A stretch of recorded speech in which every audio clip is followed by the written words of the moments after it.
দরুদের ফজিলত শুনলে আপনি অবাক হয়ে যাবেন। আমার ভাইরা, আমরা যখন অবসর সময় পাবো আমরা তখন দরুদ পড়ব। নবীজি বলছেন যে আমার উপরে দরুদ পড়লে আমি রসুল তার জন্য হাসরের ময়দানে সুপারিশ করবো। সুবহানাল্লাহ। শুধু তাই নয়, রসুলের উপরে দরুদ শুধু বান্দা পড়ে না, আল্লাহ ফেরেশতারাও কি করে? দরুদ পড়ে। আল্লাহ রাব্বুল আলামিন কোরআনুল কারীমের সূরাতুল আহজাবের 56 নং আয়াতে আল্লাহ তাআলা বলেন, ইন্নাল্লাহা ওয়া মালাইকাতাহু يصلون على النبي يا أيها الذين آمنوا صلوا عليه وسلموا تسليما। জোরে বলুন আল্লাহু আকবার।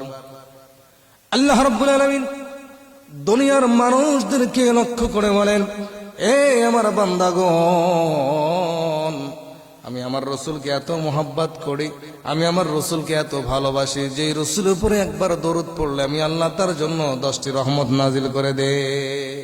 আমার ভাইরা, নবীকে আল্লাহ কত ভালোবাসেন যে দরুদ পড়তেছেন নবীর উপরে, আর রহমত নাজিল করতেছেন কে? আল্লাহ সুবহানাল্লাহ। এই দরুদটা শুধু আল্লাহ মানুষকে পড়ার জন্য বলে দেয়, এই দরুদটা আল্লাহর ফেরেশতারাও পড়ে। আল্লাহ স্বয়ং রসুলের উপরে কি পড়েন? দরুদ পড়ে।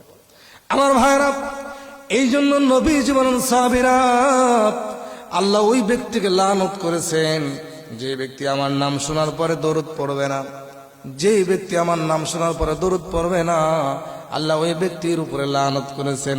সাহাবায়ে কেরাম বলেন, ইয়া রাসূলুল্লাহ, ইয়া হাবিবাল্লাহ, নবী গো, আপনার উপর দরুদ পড়লে কি হবে? নবীজি বলেন, যেই বান্দা, যেই উম্মতটা আমার উপরে বেশি বেশি দরুদ পড়বে, হাসরের ময়দানে কেউ যখন কারোর পরিচয় দিবে না, মা তার সন্তানকে চিনবে না, মেয়ে তার মাকে চিনবে না, ভাই তার ভাইকে চিনবে না, পিতা পুত্রের পরিচয় দেবে না, ওই দিন এমন মুসিবতের সময় কেউ কারো যখন পরিচয় দিবে না, ওই দিন নবীজি বলেন কেউ কারো পরিচয় দিবে না, কিন্তু যে উম্মতটা আমার উপরে বেশি বেশি দরুদ পড়েছে ওই উম্মতের জন্য আমি আল্লাহর দরবারে সুপারিশ করব।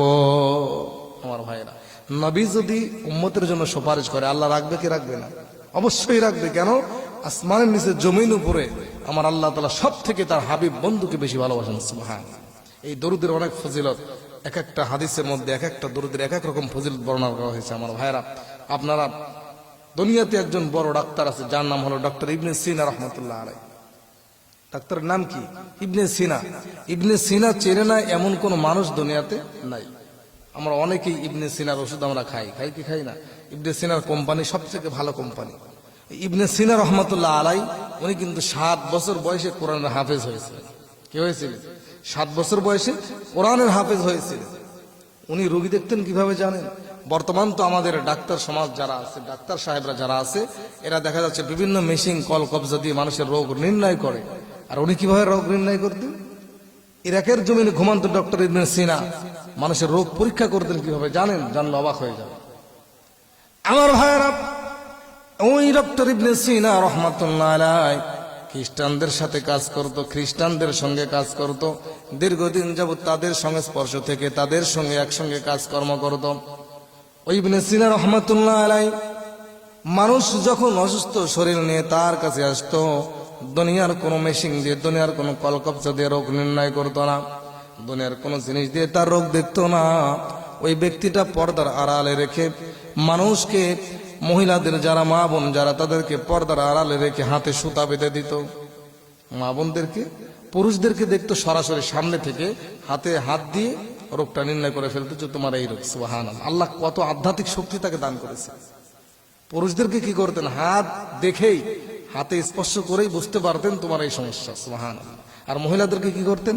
মহিলাদের সাথে যেহেতু পর্দা করতে হবে, উনি যেহেতু কোরআনের জ্ঞান তার মধ্যে আছে, এই জন্য কোরআনের জ্ঞান থাকলে আল্লাহ তাআলা এই জন্য বলেন যে যার মধ্যে জ্ঞান আছে ওই ব্যক্তি আর যার জ্ঞান নাই সে কখনো সমান হতে পারে না। পারে? যার জ্ঞান আছে আর যার জ্ঞান নাই সে কখনো সমান হতে পারে না। আমার ভাইরা, ডক্টর ইবনে সিনা রহমাতুল্লাহ আলাইহি পুরুষদেরকে হাতের মধ্যে হাত দিয়ে রোগ নির্ণয় করতেন, আর মহিলাদেরকে পর্দার আড়ালে রেখে, কাপড়ের ওই পাশে রেখে, পর্দার আড়ালে রেখে মহিলাদেরকে হাতে সুতা বেঁধে দিতেন, আর হাতের সুতার এক পার্শ্ব তিনি ধরেতেন। ধরার পরে চোখটা বন্ধ করে কিছুক্ষণ পরে রোগ নির্ণয় করে প্রেসক্রিপশন করে দিতেন।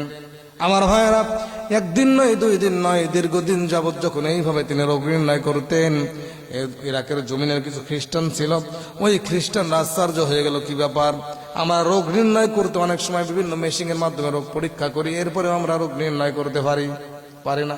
অনেক হসপিটাল আছে দেখবেন, এখানে একরকম, বিভিন্ন জায়গায় পরীক্ষা করলে আর এক রকম। আপনি রাজশাহী যান একরকম, ঢাকাতে যাবেন আরেক রকম, পাবনাতে করবেন আরেক রকম, চিটাগাঙ্গে যাবেন আরেক রকম, চট্টগ্রাম যাবেন আরেক রকম। যে বিভিন্ন সময় বিভিন্ন রোগ কি করে ধরা পড়ে, অনেক সময় ধরা পড়েও না, বিভিন্নভাবে ধরা পড়তে পারে, ধরা পড়ে না। আমার ভাইরা, ওই ইবনে সিনা রাহমাতুল্লাহ আলাইহি যখন এইভাবে রোগ নির্ণয় করতেন, পুরুষদেরকে হাত ধরে রোগ নির্ণয় করতেন, আর মা বোন যারা আছে তাদেরকে পর্দার আড়ালে রেখে হাতে সুতা বেঁধে দিতেন। সুতার এক পার্শ্ব ধরে তিনি চোখটা বন্ধ করে কি যেন পড়তেন, এরপরে প্রেসক্রিপশন করে দিতেন। খ্রিস্টান ডাক্তার আশ্চর্য হয়ে গেল, কি ব্যাপার, এটা আবার কেমন রোগ নির্ণয় করার পদ্ধতি? এটা তো একটা মারাত্মক ধোঁকা। আমরা মেশিনের মাধ্যমে, বিভিন্ন যন্ত্রণাদির মাধ্যমে আমরা রোগ খুঁজে পাই না, রোগ নির্ণয় করতে পারি না। আর এই ইবনে সিনা কি এমন চোখটা বন্ধ করে সুতার এক পার্শ্ব ধরে রোগ নির্ণয় করে, বুঝলাম না। তাকে প্রশ্ন করা হলো, আপনি এটা কিভাবে করেন? করে তোমরা বুঝবে না। তাকে পরীক্ষা করার জন্য কিছুদিন পরে ডক্টর ইবনে সিনাকে না জানিয়ে পর্দার আড়ালে একটা গরু, একটা দুম্বা, একটা ছাগল, বিভিন্ন জাতির প্রাণীগুলোকে ওই পর্দার আড়ালে রাখছে, আর তাদের পায়ে সুতা বেঁধে দিছে। সুতা বেঁধে দেওয়ার পরে ডক্টর ইবনে সিনার হাতে ধরিয়ে দিয়ে বলেন, ডাক্তার সাহেব, আপনি পর্দার আড়ালে কিছু মহিলা আসছে, এই যে সুতা বেঁধে দিয়েছি, পর্দার আড়ালে কিছু মহিলা আসছে, এই যে সুতা বেঁধে দিয়েছি, আপনি রোগ নির্ণয় করেন। আমার ভাইরা, ডক্টর ইবনে সিনা রাহমাতুল্লাহ আলাইহি সুতার এক পার্শ্ব ধরে কিছুক্ষণ চোখটা বন্ধ করে কে যেন পড়লেন, পড়ার পরে রোগ নির্ণয় করে প্রেসক্রিপশন করে দিলেন। কিছু খোল, কিছু ভুসি, কিছু ঘাস, কিছু সালট, বিভিন্ন ধরনের গরু ছাগল যেই খাবারগুলো খায়, এই খাবারগুলো প্রেসক্রিপশনে লিখে দিলেন। ডাক্তার খ্রিস্টান যারা ছিল তারা বললেন, আপনি পাগল নাকি? মানুষ কি করে খোল খাবে, মানুষ কি করে ভুসি খাবে, মানুষ কিভাবে এই ঘাস লতা পাতা খাবে? ডক্টর ইবনে সিনা বলেন, শোনো, তোমরা পর্দার আড়ালে কোনো মানুষকে রাখো নাই, পর্দার আড়ালে রাখছো আল্লাহর হায়াওয়ান জন্তুকে। পর্দার আড়ালে কোনো মানুষ নাই, পর্দার আড়ালে কোনো মহিলা নাই, পর্দার আড়ালে রাখছো কিছু চতুষ্পদ জন্তুকে। সুবহানাল্লাহ। কিভাবে বুঝলেন? তাকে প্রশ্ন করা হলো। আমার ভাইরা, সমস্ত ডাক্তার আশ্চর্য হয়ে গেল। ও ডক্টর ইবনে সিনা, তোমার কাছে আমাদের প্রশ্ন হলো, পর্দার আড়ালে আমরা কে রাখছি, তুমি কি দেখছো? কয় না, দেখি নাই। তাহলে কিভাবে বুঝলে পর্দার আড়ালে আমরা কোনো মানুষ রাখি নাই, চতুষ্পদ জন্তু রাখছি, তুমি কিভাবে বুঝলে? ডক্টর ইবনে সিনা বলেন, দুনিয়ার মানুষেরা শোনো, ও আমার সঙ্গীরা শোনো, পর্দার আড়ালে তোমরা মানুষ রাখো না, আমি কিভাবে বুঝি? তোমরা শোনো, আমি কিভাবে মহিলা মানুষের রোগ নির্ণয় করি। তোমরা যখন মহিলা মানুষের হাতে সুতা বেঁধে দাও, আর এই সুতার এক পাশে যখন আমি ধরে ফেলি, আমি চোখটা বন্ধ করে আমার রাসূলের উপরে কয়েক মর্তবা দরুদ পড়ি। এই দরুদ পড়ার কারণে ওই মহিলার শরীরের মধ্যে কি রোগ আছে আল্লাহ আমার সব চোখের সামনে তুলে ধরে। সুবহানাল্লাহ। আমার ভাইরা, দরুদের এত বড় ফজিলত যে দরুদ পড়ে ডক্টর ইবনে সিনা রাহমাতুল্লাহ আলাইহি রোগ নির্ণয় করতেন।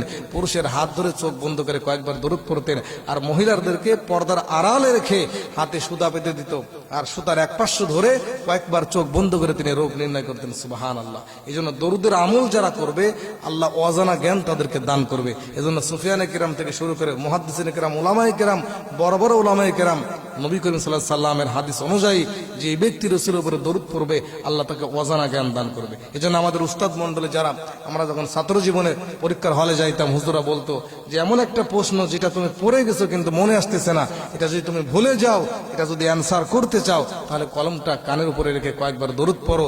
যদি তোমার এটা ওই জিনিসটা পড়া থাকে, আল্লাহ অবশ্যই তোমার যিহনের মধ্যে দিয়ে দিবে। সুবহানাল্লাহ। এই জন্য দরুদের এত বড় ফজিলত। আল্লাহ তাআলা আমাদের সকলকে বেশি বেশি দরুদ পড়ার তৌফিক